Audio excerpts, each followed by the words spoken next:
Shalom saudara-saudara, hari ini kita berselancar dalam kebenaran dalam seri kitab Matius yang sekarang telah sampai Matius pasal 22 ayat 15 sampai ayat 22 di mana judulnya adalah membayar pajak kepada kaisar. Saya bacakan firman Tuhannya bagi saudara. Kemudian pergilah orang-orang Farisi, mereka berunding bagaimana mereka dapat menjerat Yesus dengan suatu pertanyaan. Mereka menyuruh murid-murid mereka bersama-sama orang-orang Herodian bertanya kepadanya, "Guru, kami tahu engkau adalah seorang yang jujur dan dengan jujur mengajar jalan Allah dan engkau tidak takut kepada siapapun juga, sebab engkau tidak mencari muka. Katakanlah kepada kami pendapatmu, apakah diperbolehkan membayar pajak kepada kaisar atau tidak?" Tetapi Yesus mengetahui kejahatan hati mereka itu, lalu berkata, "Mengapa kamu mencobai aku, hai orang-orang munafik? Tunjukkanlah kepadaku mata uang untuk pajak itu." Mereka membawa suatu dinar kepadanya. Maka ia bertanya kepada mereka, "Gambar dan tulisan siapakah ini?" Jawab mereka, "Gambar dan tulisan kaisar." Lalu kata Yesus kepada mereka, "Berikanlah kepada kaisar apa yang wajib kamu berikan kepada kaisar, dan kepada Allah apa yang wajib kamu berikan kepada Allah." Mendengar itu, heranlah mereka dan meninggalkan Yesus lalu pergi. Saudara-saudara, dari firman Tuhan yang saya bacakan, hari ini kita berbicara tentang bagaimana Yesus diuji oleh orang-orang Farisi, bahkan dikatakan oleh pengikut-pengikut Herodian, pertanyaan tentang membayar pajak, saudara-saudara. Kalau kita perhatikan dari firman Tuhan, Matius pasal 22 ayat 15 sampai 22 ini, dikatakan orang-orang Farisi itu berunding dengan para pemimpin-pemimpin pasti yang lainnya, karena mereka juga perlu kesepakatan atau referensi dari pemimpin, sehingga kepergian mereka untuk menjatuhkan Tuhan Yesus atau untuk mencari cara supaya Yesus itu boleh ditangkap, ya mereka juga butuh konfirmasi dari pemimpin-pemimpin untuk menguatkan tindakan mereka ini. Nah, makanya sebabnya dikatakan kemudian pergilah orang-orang Farisi, mereka berunding bagaimana mereka dapat menjerat Yesus dengan suatu pertanyaan. Dan dikatakan mereka mengikutkan juga dalam perundingan itu pengikut dari Herodian. Ya, saudara, kalau kita perhatikan dengan baik-baik, pengikut Herodian ini juga adalah orang-orang yang tidak menyukai pekerjaan Yesus atau karya Yesus yang ada di dalam dunia ini. Nah, kalau kita perhatikan sebenarnya orang-orang Herodian dan orang-orang Farisi ini bertolak belakang, saudara. Ya, pengikut-pengikut Herodian adalah orang-orang yang taat atas orang-orang Romawi, saudara, karena mereka mendapatkan kekuasaan dan wewenang untuk mereka, saudara, memerintah atas Israel. Sedangkan orang-orang Farisi adalah pemimpin-pemimpin Yahudi yang benar-benar, saudara, membenci orang-orang Romawi, saudara. Walaupun ada berbagai cara para pemimpin-pemimpin Farisi itu tidak nampak permusuhan mereka dengan orang-orang Romawi, saudara.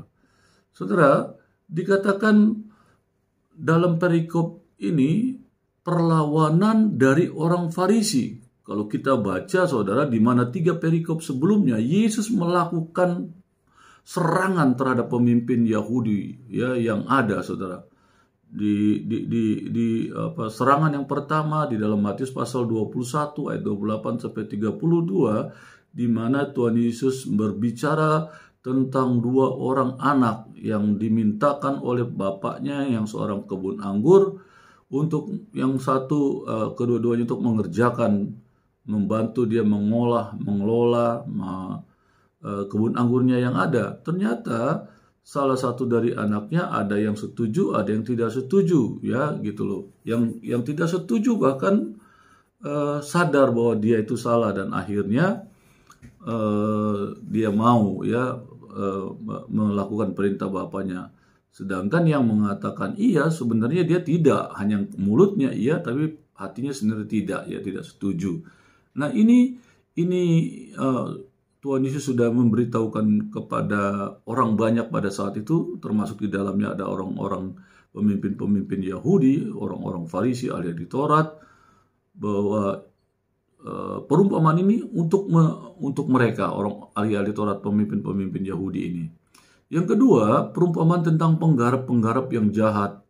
Ya, Yesus juga menegur para pemimpin-pemimpin Yahudi yang digambarkan seperti penggarap-penggarap yang jahat itu, saudara. Seterusnya dikatakan juga tentang bagaimana perumpamaan tentang pesta rajam, ya saudara. Kalau kita baca di dalam Matius pasal 22 ayat 1-14, ya Yesus menggambarkan tentang orang-orang yang sudah diundang, yaitu orang-orang Yahudi, dan tegurannya kepada ahli-ahli Taurat dan orang-orang Farisi atau para pemimpin-pemimpin Yahudi, saudara. Nah ini gambaran bagaimana Tuhan Yesus sudah dari awal sudah mulai menegur secara langsung, lugas dan tegas. Ya, tetapi saudara, dari hasil itu ternyata keinginan orang-orang Farisi dan ahli Taurat serta pengikut-pengikut yang melawan dengan Tuhan Yesus semakin menggebu-gebu untuk menjatuhkan Tuhan, ya bahkan membunuh dia, saudara.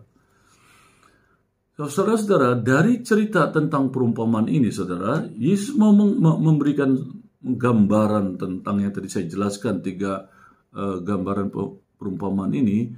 Seorang hamba Tuhan yang berani, ya Yesus adalah seorang hamba Tuhan yang berani.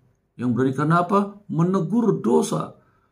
Saudara, pasti akan banyak mendapat serangan dari jemaat-jemaat tertentu yang tidak senang ditegur. Dan ini memang ternyata terjadi, ya. Orang-orang Farisi dan ahli Taurat benci banget atas teguran-teguran Tuhan Yesus melalui perumpamaan-perumpamaan yang ada.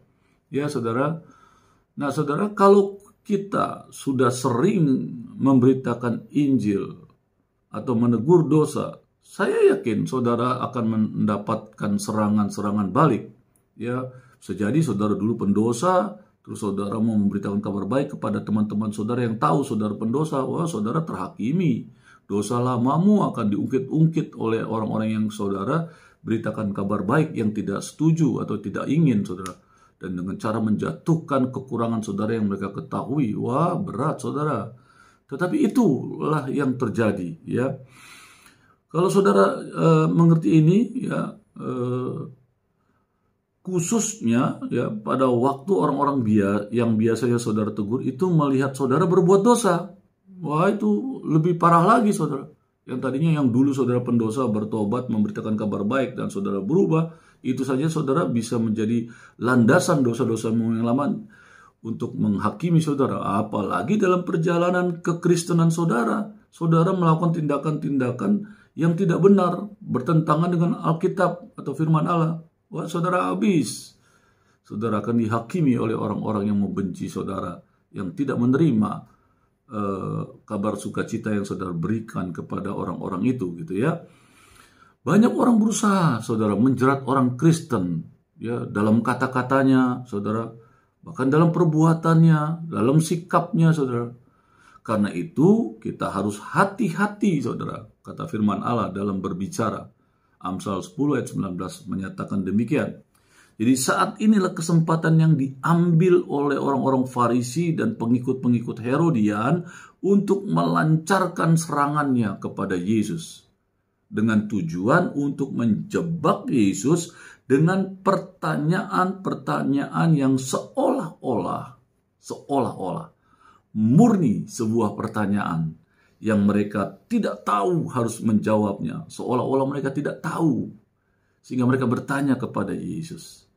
Padahal yang kalau kita baca firman Tuhan dengan baik, mereka telah mempersiapkan dengan matang, ya, merencanakan perkataan-perkataan mereka untuk menjatuhkan Tuhan Yesus ini, ya, dengan matang, dengan hati-hati, karena mereka ingin menjerat Yesus dengan pertanyaan-pertanyaan mereka dan bagaimana cara Yesus menjawabnya. Dari situ Yesus bisa ditangkap atau dianiaya ya oleh orang-orang Farisi, ahli Taurat, bahkan dikatakan sekarang kerjasama dengan orang-orang Herodian.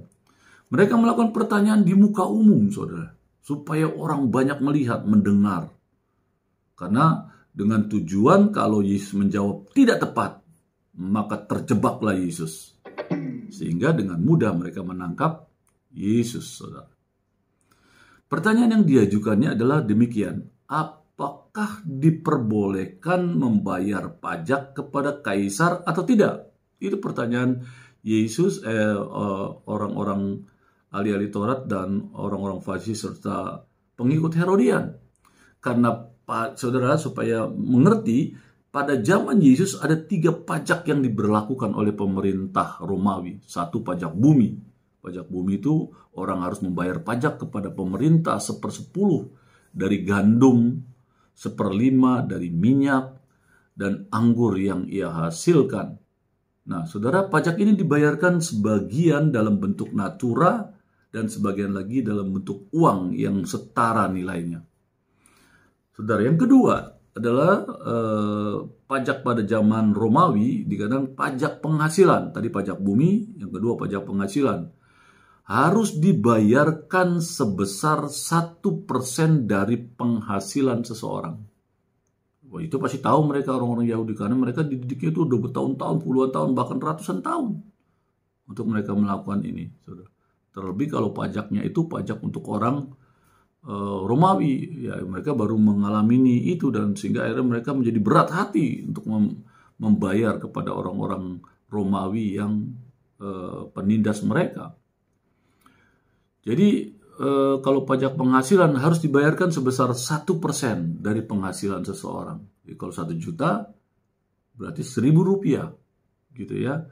Seterusnya, pajak kepala yang ketiga yang harus dibayarkan oleh setiap laki-laki, ya saudara, sejak usia 14 sampai 45 tahun, dan oleh setiap perempuan sejak usia 12 hingga 65 tahun. Tapi saudara, besar pajak ini ialah 1 dinar. Inilah yang Yesus sebut sebagai mata uang penghargaan, tribute coin. Dan ini setara dengan 4 pence. 4 pence, saudara. Bandingkan dengan upah kerja harian pada masa itu, yaitu sebesar 3 pence sehari. Jadi kalau 4 pence, jadi pelayanannya luar biasa lamanya, ya saudara. Jadi saudara, pajak kepala inilah pajak yang dipersoalkan oleh orang Farisi dan pengikut Herodias. Untuk pajak kepala ini adalah yang ditanyakan kepada Yesus, yang menempatkan Yesus dalam dilema yang besar. Kalau Yesus menjawab, Yesus tahu saudara sebenarnya. Pertama, tidak boleh membayar pajak. Ketika Yesus mengatakan, nggak boleh bayar pajak. Karena Yesus tahu orang-orang Yahudi nggak mau bayar pajak kepada orang-orang di ahli Taurat dan orang Farisi dan pengikut-pengikut yang lainnya, saudara. Mereka ketika ketahuan akan melaporkan Yesus dengan saksi sebagai penghasut kepada kekuasaan Romawi, dan Yesus pasti ditangkap, saudara. Atau yang kedua, boleh membayar pajak. Tentulah Yesus akan dipandang rendah oleh masyarakat ketika dia dipertanyakan boleh tidak membayar pajak, dan ketika dia mengatakan tidak usah membayar pajak, wah itu bahaya tuh. Maka semua orang Yahudi pasti akan menganggap Yesus sebagai seorang pengkhianat yang pro Roma. Kalau dia bayar pajak, gitu ya. Tapi kalau dia tidak perlu bayar pajak, tetap juga dimusuhin, serba salah. Tidak bayar pajak musuhin, bayar pajak juga jadi musuh. Karena masyarakat segan membayar pajak bukan karena seperti kebiasaan orang-orang yang tidak mau bayar pajak, pelanggar-pelanggar pajak gitu, yang seharusnya saudara yang mendapatkan pendapatan yang baik dan cukup, saudara harus membayar pajak. Tetapi keseganan mereka membayar pajak karena hal-hal religius, saudara. Bagi orang Yahudi, Allah adalah satu-satunya raja atau teokratis. Sedangkan membayar pajak kepada raja dunia berarti mengakui keabsahan kuasanya, dan karena itu menghina Allah. Dan jika membayar pajak kepada seorang raja asing adalah salah. Ini di zaman Yahudi, saudara. Jadi jawaban manapun yang diberikan Yesus tentulah akan menyulitkannya. Padahal dalam keadaan biasa, kelompok pemimpin Yahudi dan orang-orang Herodian ini selalu berseberangan dan bertentangan dengan keras yang tadi saya telah jelaskan di atas. Orang Farisi sangat ortodoks, mereka menolak membayar pajak. Seorang raja asing, hal itu sebagai pelanggaran terhadap hak ilahi Allah. Sedangkan orang Herodian adalah pengikut Herodes, raja dari Galilea, ya saudara, yang menerima kuasa dari pemerintah Romawi untuk memerintah di Israel. Orang Farisi bertentangan bermusuhan dengan orang Herodian karena satu, orang Herodian terjun dalam politik, orang Farisi terjun dalam agama Yahudi, bertolak belakang. Orang Herodian itu bekerja sama dengan orang Roma. Orang Farisi tidak mau bekerja sama dengan orang Roma. Seterusnya, orang Herodian menyetujui pajak karena pajak itu penting untuk Herodes. Orang Farisi menentang pajak. Fakta bahwa mereka bisa baik satu sama lain, padahal mereka sebetulnya bermusuhan, sudah menunjukkan bahwa mereka adalah orang yang jahat dan munafik. Hati-hatilah terhadap orang-orang yang seperti itu, saudara. Jadi mereka adalah kelompok yang bergabung hanya demi kepentingan bersama. Yang bergabung karena satu kepentingan yang sama. Ya, melawan orang yang mereka tidak suka. Ya, ini yang terjadi orang Farisi sama pengikut Herodes, ya, yaitu melawan Yesus yang dibenci dan berusaha menyingkirkannya. Namun jawaban Yesus sungguh bijaksana sekali, saudara. Ia minta ditunjukkan kepadanya sekeping dinar yang menampilkan gambar kepala kaisar, karena pada zaman dahulu gambar kepala kaisar di keping uang logam menunjukkan kekuasaan seorang raja. Pada zaman itu setiap ada raja baru naik takhta, maka ia langsung membuat uang logam sendiri dengan gambar dan tulisannya pada uang logam itu. Karena itu pada mata uang 1 dinar yang ditunjukkan kepada Yesus itu pasti terdapat gambar dan tulisan-tulisan dari Kaisar Roma, saudara, yang saat itu sedang berkuasa. Yesus bertanya kepada orang Farisi dan orang-orang Herodes, gambar kepala siapakah di keping logam itu? Jadi ketika Yesus menerima keping logam itu, Yesus mempertanyakan itu, saudara. Dan jawaban mereka adalah gambaran dari kepala kaisar. Lalu Yesus berkata, kalau begitu, berikanlah kepada kaisar apa yang memang miliknya, dan berikanlah kepada Allah apa yang memang miliknya. Roma 13 ayat 6-7. Yesus tidak pernah menetapkan hukum dan peraturan. Ia selalu memberikan prinsip-prinsip. Ini menunjukkan bahwa seorang guru yang baik tidak takut kepada manusia, tidak berusaha menyenangkan manusia, dan tak membeda-bedakan atau bersikap tidak adil, bersikap berat sebelah. Tidak, Tuhan Yesus tidak melakukan itu. Setiap orang Kristen pun juga harus seperti ini, saudara. Setiap orang Kristen harus memiliki kewarganegaraan rangkap. Sekalipun kita masih hidup dalam dunia ini sebagai orang percaya, Yesus telah katakan, kamu pun telah menjadi bahagian dari warga kerajaan Allah. Di bumi, ia adalah warga negara di mana ia tinggal hidup, dan kepada negara itu ia berutang banyak, salah satunya terhadap keamanan. Karena saudara boleh tahu negara memberikan perlindungan dan keamanan terhadap pelayanan umum, yaitu listrik, jalan, sarana prasarana umum, pendidikan, kesehatan, sosial untuk yang tidak mampu. Karena itulah maka setiap orang punya kewajiban sebagai warga negara dan bertanggung jawab terhadap kewajibannya. Kegagalan dalam bertanggung jawab terhadap menjalankan kewajibannya juga merupakan kegagalan dalam melaksanakan kewajiban Kristiani. Nah, saudara-saudara, seterusnya demikian juga adalah warga negara surga. Ada hal-hal agama dan prinsip yang merupakan tanggung jawab orang Kristen kepada saudara dan saya. Ya, khususnya itu tanggung jawab kepada Allah. Jadi saudara-saudara, ketika orang Kristen merasa yakin bahwa merupakan kehendak Allah, sesuatu harus dikerjakan, hal itu harus dikerjakan. Atau bila ia yakin bahwa sesuatu itu melawan kehendak Allah, ia harus menghindarinya dan tidak mengambil bagian di dalamnya. Di mana letak batasan-batasan antara kedua kewajiban ini? Yesus tidak mengatakannya. Ini menjadi bagian hati nurani manusia untuk mengujinya. Saudara dan saya berselancar dalam kebenaran. Amin.